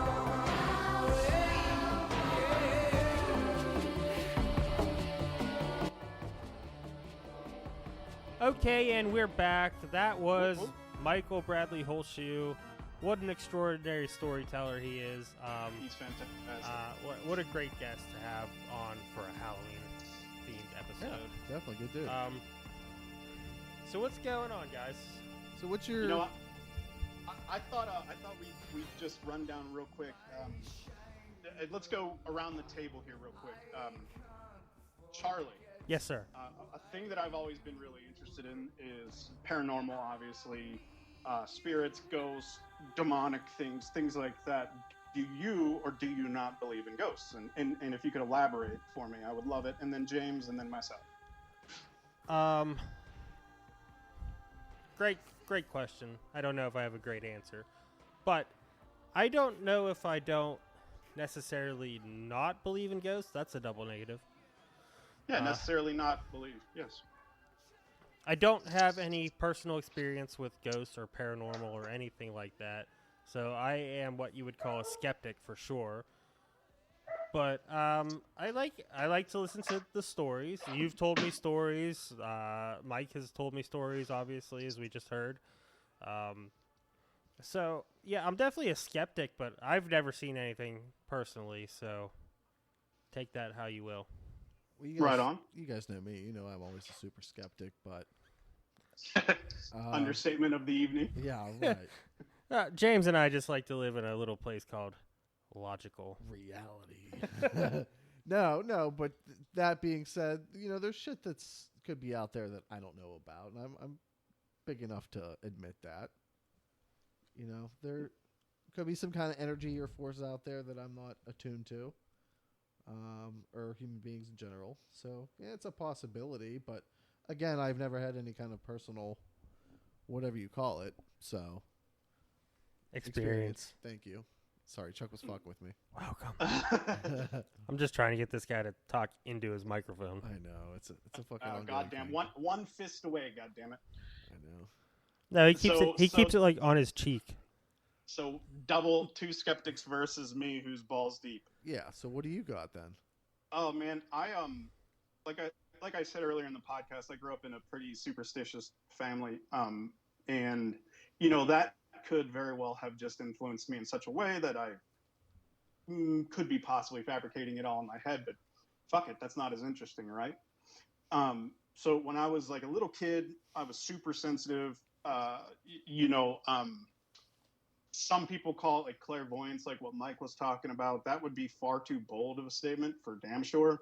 I would see and feel a lot of things at a really young age that later on kind of got confirmed. One, for instance, was when I was a little kid, I used to see a little girl in this old ass house that we lived in East Butler. She would always sit at the top of the steps. I'd scream like a little banshee, scared out of my little Pampers, and my parents would, do the normal parent thing from the 1980s and yell at me to go back to sleep and stop being a bitch. And eventually, I was sharing a room with my sister, and my sister, who is a giant skeptic on everything in the world, she actually ended up seeing the little kid as well. So at like maybe 8 years old, that was the first time that something got confirmed. And then probably at least 10 or so more times since I was a kid, I've seen and or felt some pretty gnarly shit. Mostly just not like apparitions or whatever, but really eerie feelings of like kind of like how an empath feels like sadness and takes it on from people, kind of like that when I go into certain places. It's worn off a lot since I've gotten older and had some head injuries and things like that. But when I was a little kid, it was up to 10, man. My parents sent me to therapy and everything, and eventually the therapist was like, there's nothing wrong with the kid. which is really funny now looking back because there's a lot wrong with the kid. But you know, I've had other situations. One that was real damn freaky was I stayed at a friend's house, slept in the basement, and I saw a kid running down the hallway. I got woken up to hearing laughter. Saw a kid running down the hallway, and thought it was the person's house who I was staying at. Rolled over, went back to sleep. Heard the person say my name again. Thought it was the person's house I was staying at. Woke up, no one was there. Went back to sleep. The friend came downstairs the next morning. I then proceeded to ask that person why they were fucking with me in the middle of the night. That person immediately got like tears in her eyes. And when I went upstairs, her parents proceeded to tell me the story that when they moved into the house, it kept happening. The mom would hear the daughter say mom all the time at nighttime. Turns out they started to do some kind of renovations on the house, and they actually found a placard. The one girl died from like scarlet fever or some shit like that in the house. And would, like Mike was saying about Joker, it was kind of just like this little nuisance little thing that would just fuck with you while you're sleeping. So I am way big into it. So much so that I'm going to go out in 40-some degree weather here in Texas and go walk on a bridge that's old as shit and probably fall through in order to try to see some glowing eyes from a demon tonight. Should be fun. Interesting. So I'm all in on that shit. I love it. I think it's and it's, you know, it's more or less because I like to be scared, and also because I think why not, you know, if energy is something that doesn't go away, then, you know, why couldn't this be it as well? What are your feelings on the movie Ghost with Patrick Swayze? You know, I just wish the one or two times I've ever worked in clay, I just wish that in the one or two times I've That's ever on my worked in list. clay, that man would ever come up behind me and just embrace me. You know what I mean? Because that wheel, I mean, I can't control it on my own. Just time out. Jimmy's lists he come up with are just impeccable. Like, I would have never thought of that question. That's amazing. The movie Ghost. I haven't seen it since I was a kid, but Nobody has. of course we all know the one scene. I want nothing more than to be Demi Moore in that situation. It's a heartbreaking you know? movie. It really is. I honestly Hey, don't know. what are your dogs? What are your dogs doing, man? They've been Well, barking for 2 hours my straight. My wife is coming home. Sorry. Okay. Can we move? I have a kind of fun question that we passed over before. Do it. Let's do it. All right. So this was also from my sister Kelly Santa Petra. So when we were younger, as you know, young kids, our dad would take us to the hospital to get our candy x-rayed. Have either of you ever experienced that? No. we used to I love him. We used to go over to St. Margaret's, and they would give free x-rays if you brought your Halloween candy in. I didn't want you to get any fucking razors, bro. It's for the razor blades. I told Kelly I would do research on this, but this is my research. It's just asking. So you guys never got your candy x-rayed? No, Not a chance. No. no. I mean, I did got all of, warned.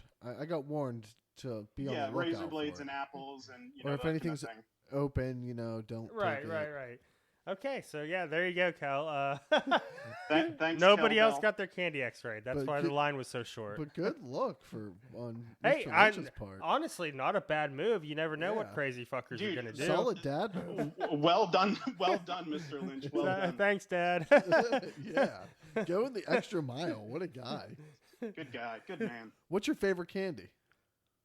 That- TL asked that earlier. yeah, Mine that was is another in question all- from TL too. Mine is in twofold. It's Almond Joy, and also I know it's an old guy candy. That is. It's Almond literally- Joy and Reese's. That is literally on my list for least favorite candies. Well, That's you my just next saved them for question. me. We'll get into least favorite candy next, but my favorite candy, classic Snickers. I know it's Yeah, can't miss. Can't I'm miss. It's Snickers, basic. When I was younger as a kid, Snickers was always my favorite. You It's- separate those dude. out. You know what I mean? I kind of Snickers is like Snickers the, is quality get. I like Almond Joy better, or not Almond Joy. I'm sorry, but Milky Way a little bit better than Snickers. though. Milky Way is pretty good. I also like some I Twix. like the Milky Way, and I I love like me the some Twix. I like the Midnight Milky Ways.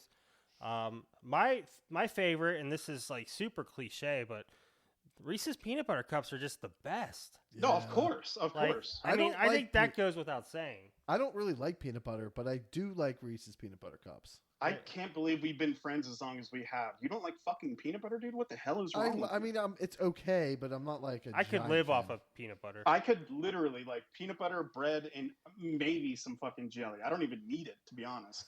Right. What's your least favorite candy?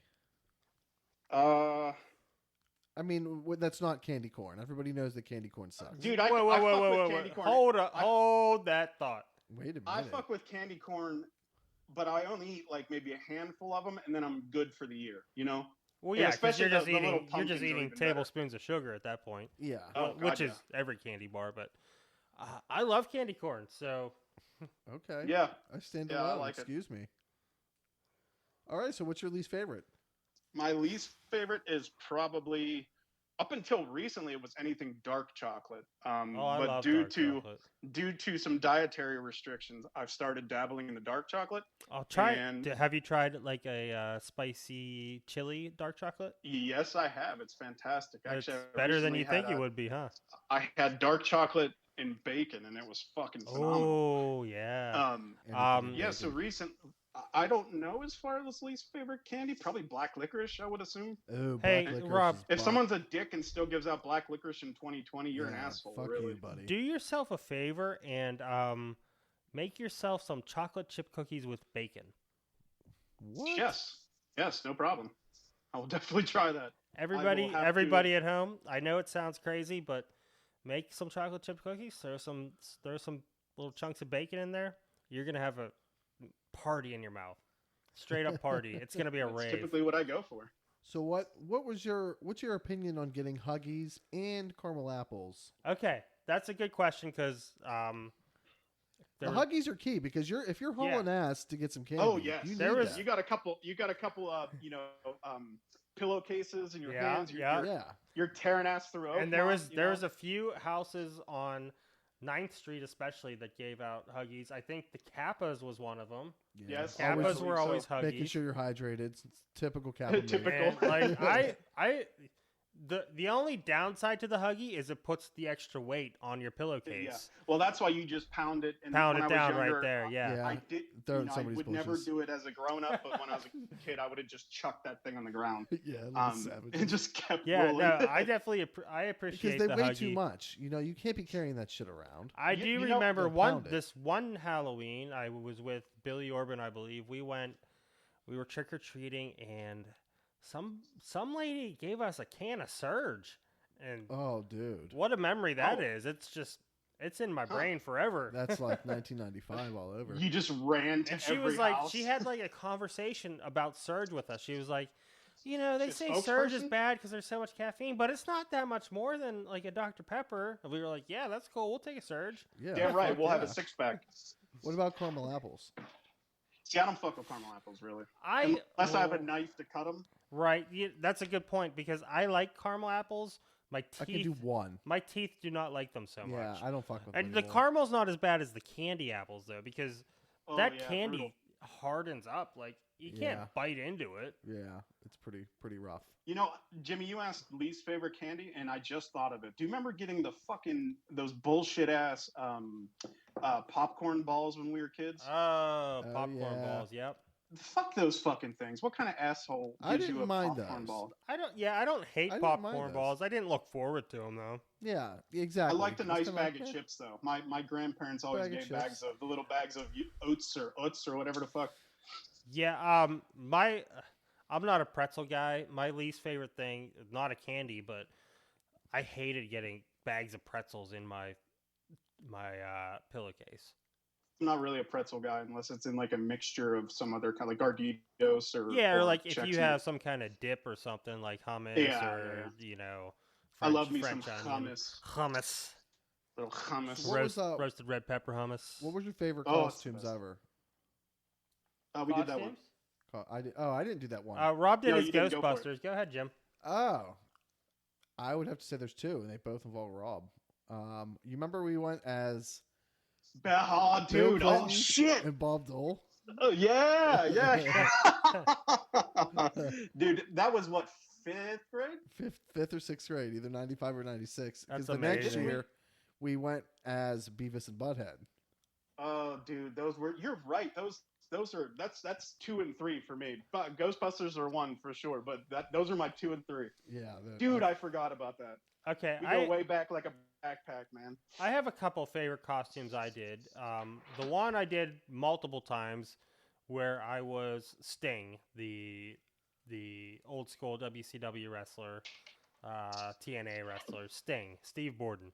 I did him a few times in high school, and then as we just discussed with Mike, I was part of that NWO crew at one of Ian's Halloween parties. Oh, he had great Halloween Oh parties. yeah, always good parties. And then another one, I was Betty Rubble. Oh nice. yeah, that was a great one. And Jenny you, was, Rob, this Jenny- was with you. You were Fred Flintstone. Yeah, That's right. I Rob forgot was about Fred that. Flintstone. Jenny did Barney Rubble, and I did Betty Rubble. So we switched up the genders there a little bit. I forgot all about Just that. go That through was a another phase. great one. It was pretty funny though. Betty with a beard. Do you guys I have any? made my Fred Flintstone costume. I was proud of myself for that. Am I the? Good job. Does anybody have a worse costume story? Do you have one? I do. was too. Now this might be a dangerous thing to say, but Jimmy, I remember one time at your house, we were in high school, and I just wanted to run around the block to get some candy. So I had a bandana. I put it on backwards. I already had a rap T-shirt on because that's just the way I get down. And I rolled one pant leg up and called myself Tupac, and I got no candy from 6th Street. No one would give me candy on 6th Street. There was no blackface, obviously, so I don't know if that's still racist, but I didn't mean for it to be. I was just a huge fan. And I said I was Tupac at like probably 3-4 doors, and no one would give me candy. It probably had something to do with, at what, 14, I had a beard, basically. So Yeah, they're probably like, who's this grown ass man? Probably trying where's to your rob us. kids, asshole? Yeah. One time, I remember I was like, this is pretty funny and embarrassing. I was like 7 or 8. This was when the Turtles were coming out. They were huge, real huge. Mm. And everybody, that was like the thing. So for Halloween, everybody was like a different Ninja Turtle. Well, and they got like the new store-bought ones with the plastic masks. You know what I'm talking Yeah, about. those were the worst, but they were also awesome. Right. So that's what I'm like, Mom, I want to be a fucking Ninja Turtle. Well, we're fucking, we're broke. So my mom, we're like, we're going to do fucking DIY turtle outfit. Oh, I bet this was magic. Dude, so she finds this gigantic piece of foam that's like, covers my entire back and then some. It's like tan color. So I'm like, what the fuck are we going to do? She's like, oh, we'll paint it. So she spray paints this thing. Fucking green. It reeks like mildew and fucking spray paint. I roll into fucking 10th Street smelling like fucking all this shit, looking like a fucking ghetto ass fucking Ninja Turtle, like protecting the streets of Compton or some shit. It's ridiculous. You look more like Handyman. Do you remember that from Living Color? Oh, dude, I so did, because it was like I had like a piece of shit belt. Probably had no weapons, Oh, it was terrible. And everybody else had their store bought, awesome costumes. And here comes fucking, Ghetto Turtle. It's That's terrible. great. That's great. Ghetto Turtle. So yeah, thanks, Mom. Hey, you leave Betty out of this, all right? She's a saint. No, I'm fucking with her. Hey, what's your guys? I got to get out of here pretty quick because I got to go play with ghosts. But hopefully not, because my wife will be with me, and I'll never hear the end of that if we see something bad. But if you give me your top 3 favorite horror movies? Dracula? Very good. Bram Stoker's? Yeah. Keanu Reeves. You I hear some shuffling of the paper. big I like Keanu it, I Reeves like guy. It. Which one? The old. The old? You don't like it with Bill Skarsgård? No.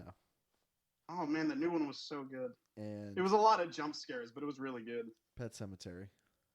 Oh, very good. Very Doubling good. up on Stephen King, huh? You can't blame him. Can't blame him. There's my top 3. Chuck? All right. Wow. I'm not.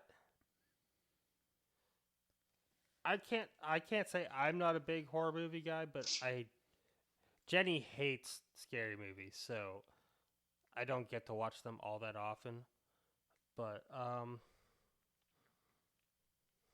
go ahead, Rob. Let me think. Dawn of the Dead original. Shit, this is gonna be difficult because I have like 10 of them. I have some newer ones. Let's do those. The Nun was amazing. That came out a few years ago.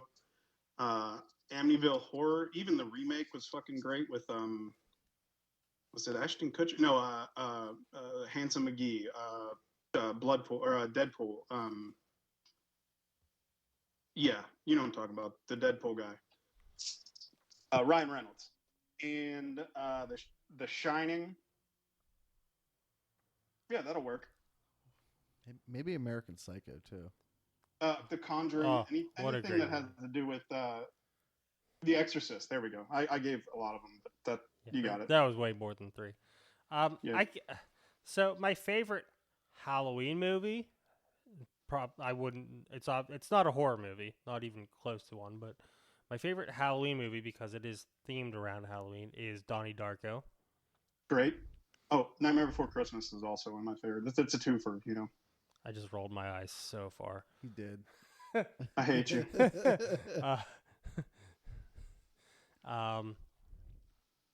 The Shining, if I can piggyback off of you. You certainly can. Doctor Sleep, why not? Let's go with that one as well. I wanted to watch Doctor Sleep the other night, but Jenny said no. So It's fantastic. I'm gonna have to It's do that fucking on fantastic. my own time. I rewatched Carrie last year, and that's a great fucking movie. Yeah, it's a good one. That's also Stephen King, right? I think so. Yeah. And what else was I gonna say? Oh, let me give you this one. McSauce just did on their Patreon private reserve. They did a commentary over the animated feature Monster House. Not exactly a scary movie, but it's a family Halloween movie. Oh, dude, that one's great. It's a great fucking movie. If you've never watched Monster House, go ahead and watch it right now. You don't need kids to watch it. It's just it's a great movie. Also, watch the new Adam Sandler Halloween movie. It was a lot of fun. It was stupid like it's supposed to be, but it was a lot of fun. Hubie Halloween or something? Yeah, it was a lot of fun. Listen, Lana watched that and she told me it was horrible, so I didn't watch it. It was, but I'm pretty sure it's supposed But to be. purposely, you know? yeah. Yeah. Right. What are your Oh, thoughts? I forgot to say The Witch. The Witch is a great one. You should watch that. There's a movie just called The Witch. Yeah, it's fucking dope as shit. Can you guys agree with me that people should get over Hocus Pocus? Overrated? Oh no, Overrated. my wife loves that movie. Man. So you my can't sister, say it? My My wife. brother loves it. Oh no, I mean I don't have actually a couple years ago I went as the guy Bill, I think is his name, to a Halloween party, and my wife went as Sarah Jessica Parker's character. My wife looked so fucking hot. But I will go to do that costume again just to have her do that costume again. But no, you horn dog, you. Yeah, it's my wife. I'm allowed to be. But I don't give a shit about that movie. But she loves it, so I watch it. But she suffers through all of my terrifying horror movies that she doesn't like at all. So, That's legit. compromise. I think the last horror movie I took Jenny to see in the theater was The Grudge. That was a while ago. Wow. I know. Sometimes I'll randomly make that noise. She watched the movie like this, her literally peeking through the cracks of her fingers the whole time, and Sarah Michelle Gellar and.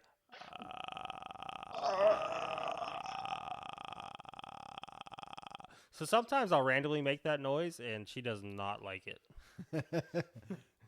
What are your thoughts on Elvira? Super hot. Super. Oh, hot. that's not what we were supposed to say. Dude, she's 105 and still hot. I'm just saying. I know, it's creepy. Wait, she's still alive. Dude. Oh, yeah. She's Her boobs just seem to get older with age. I didn't know that was a thing, but Older? she's about 1 million, and her boobs are about I think they're the size of Wilson volleyballs at this point. I think he meant bigger. They're Spalding basketballs. My bad. They're like those 76 basketballs that you used to get when you pump gas back in the day, with like the handprint on them. Where do you think the best places to trick or treat are? Great question. Wade Lane, Halton When- Road. Wade Holton Lane, Road. Holton Road. Dude, Halton Road, there's like some mansions that just like let you come in and they're like, yeah, take Oh what you yeah, want. yeah. Yeah. Dude, I remember You're the like, first time I okay. went up there. Doesn't even have to be candy. The first time I went up there with you, Jimmy.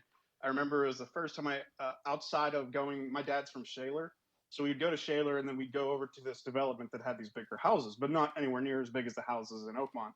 And me and you went up onto Wade Lane, and then we came down Holden Road to come back to your house.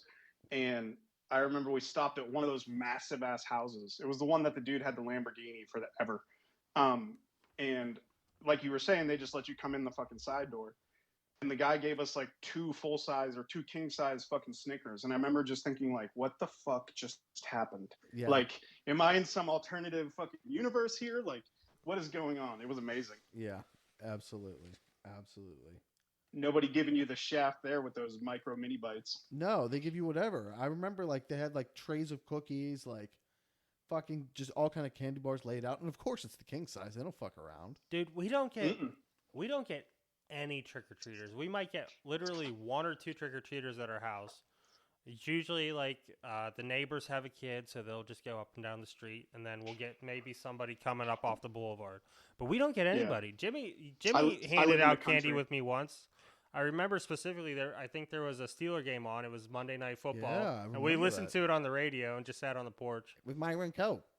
Yeah, Myron Myron Cope. Cope was still Yeah, alive. I mean, this W.I. had to be 15 years Holy ago. shit, dude. Yeah, it was. I remember that. And you were like, "Yeah, call me every Halloween. I'll come over and do this every year." We haven't done it since, but heck, maybe this year. Who were we playing it that this year. I think it was I the can't Jets. remember that much. Jeez. I think it was the Jets. Yeah, and last year I sat on my porch. It was like freezing cold. I sat out there with a jacket and, probably an alcoholic beverage, and I was listening to Misfits. I remember I was texting you, Rob. I was like, "What Misfits should I listen to?" And you're like, "Well, all of it." Up until Famous Monsters, essentially. I like Famous Monsters, but it's not the same thing. And then everything after, it's fucking bollocks. It's actually a question on my list. Who's better, Jerry Only or Danzig? Danzig, 100%. Danzig. It's Danzig. I That's go a Jerry bullshit Only. question. I go Jerry Only. I will smack Dude, the Jerry shitty Only- Penn Hills mustache off your face. Here's how it goes with the Misfits. Jerry Only was the source of financial income from his father. He was the one who was able Yeah, to... he had a machinist. Yeah, he had a machinist shop. Yeah, like Jerry Only's money got them to be able to record and do whatever they needed to do. Danzig was the creative force behind the Misfits. Absolutely. by He's far. the one who brought in the Crimson Ghost and all of the, because before they were kind of more of like like not hair metal, but something of that nature, like more like glam rocky kind of shit. Maybe. But yeah, and Michael Graves was okay, but Danzig was Danzig. Danzig came up with all their best songs, and Jerry Only is fucking lame. Yeah, right, dude. Famous Monsters is one of their best albums. Famous Monsters is a great album. It's not a good Misfits album though. Get the fuck out of here. You're crazy. I won't. I love that album. I love it, but it's not a great Misfits album. Interesting. Agree to disagree. I guess we have. I guess we're gonna have to. I love it, dude. I remember getting it in the 7th or 8th grade and me and you jamming it like crazy. But comparatively to the whole collection prior, to what, like 84 or something like that, it just doesn't compare, man. The shit they came out with in those first like 10 years was just fucking amazing. Who's better, Davey Havoc or Danzig? Danzig. Get out of here. I mean, in what regards? That's a tough comparison there. No, it's not. They're both like fucking dark. But if you listen to Dan, like the most recent time when they got back together, it was like in Chicago, and then I think maybe in Seattle. Jerry Only can't, or I'm sorry, Glenn Danzig can't sing like he used to. I mean, he didn't sound good at all, but it still would be rad to see Which them. is why Jerry Only's cool. Yeah, but Jerry Only can't. No, but he fucking sounds like like shit. If you listen to their live, he just sounds like shit. I've seen him live a couple times. I saw him live I've on my seen him birthday with once. you. I've seen him with you. Do you remember when we saw him with Guar in like the 8th or 9th grade? I only saw Guar once, and it was amazing. It was at Laga. I saw him at Smalls, and I don't think we were in high school then. I saw them in high school. I went with somebody. Mike. He was older than us. He was only there for. He stuttered. I can't remember his fucking name. Stuttering Mike. Nailed it. He was a good dude. But yeah, I got a roll, fellas. All right, buddy. right. We're gonna wrap it up now. Thanks everybody for joining us again. Happy Halloween, y'all. Happy Halloween. I want to give a shout out to my wife because Jenny has decided to venture to college for the first time, Hell yes. studying Congrats, Jenny. psychology. So she's very excited. It's something she's been longing to do for a while. Yeah, go Jenny. Even though she's never going to hear this, but I love you. She might. Jenny, if you ever need someone to call and bitch with, I just started back to school too, and it's fucking awful. So. Yeah, I told her about it in your art history class and all that shit. Ugh, makes me want to vomit. Also, real quick review of The Haunting of Bly Manor, which is good and bad. Netflix original. Started off strong, but it's a piece of shit show. The plot line is all over the fucking place, and it's not very good. Okay. Now just piggyback off that real quick, I had to go online and watch review videos to understand what the fuck happened, and I'm really good at following storylines. Maybe you just got tucked away, Rob. The act, yeah, I think I might have just got tucked way back away, and it was simply splendid. That little kid was the scariest splendid. part. Perfectly splendid. Yeah. Scariest part of the whole Like show. there was just like these plots and these arcs that went nowhere, and then they would just go away, and then three episodes they would do an arc, and then it would just go away, and then they would do something else, and it would just go away, and I was expecting more because the Haunting of Hill House was much better put together. Yeah, definitely. All right, later, guys. Bye, Rob. Happy Halloween. Later. Go ahead, Rob. We'll wrap it up.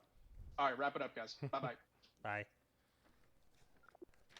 Hi, Jim. It's just me and you now. Just me and you, guy.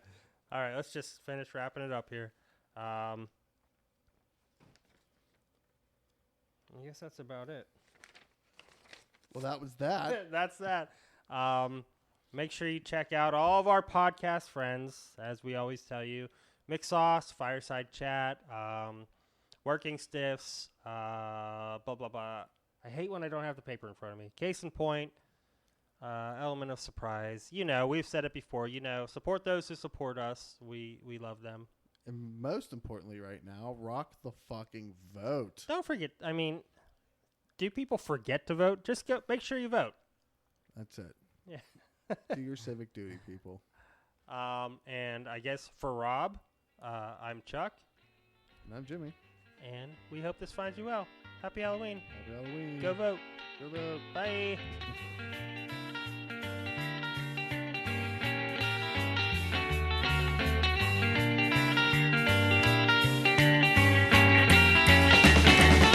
Trick world.